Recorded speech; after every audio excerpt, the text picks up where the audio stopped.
అసెంబ్లీలో కేటీఆర్ కామెంట్స్ పై రచ్చ నడిచింది. కాంట్రాక్టర్ల నుంచి 30% కమిషన్లు తీసుకుంటున్నారని కేటీఆర్ ఆరోపించారు.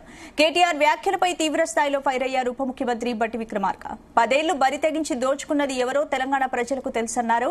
అడ్డగోలుగా మాట్లాడిన కేటీఆర్ క్షమాపణ చెప్పాలని బట్టి విక్రమార్క డిమాండ్ చేశారు.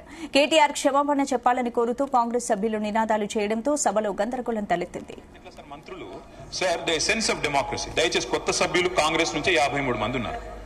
The essence of democracy, the beauty assembly sir is discussion, debate, dissent. Sir opposition అనేది మాకు we will have our say, the government will have its way. That is the essence of democracy.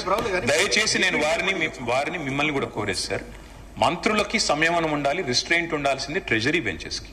Opposition సహజంగానే మేము ప్రభుత్వం చేయని పనులు, ఇస్తానని చెప్పిన మాటలు, హామీలు మేము దయచేసి ప్రకాష్ స్పీకర్ గారు ఒకటే రిక్వెస్ట్, మంత్రులకి మీరు దయచేసి చెప్పండి. ఇప్పుడు మేము కూడా ప్రొవోక్ చేయాలనుకుంటే మేము కూడా మాట్లాడచ్చు సార్. మేము కూడా చెప్పొచ్చు 30% కమిషన్ అని వాళ్ళ ఎమ్మెల్యేలు అంటున్నారు, 20% కమిషన్ అని సెక్రటరీ లో ధర్నాలు అవుతున్నాయి.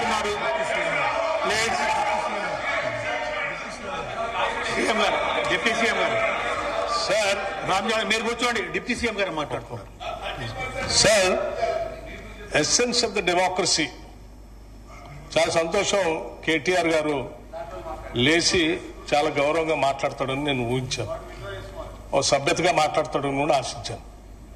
లేచి ఏం మాట్లాడుతున్నారు అధ్యక్ష? Essence of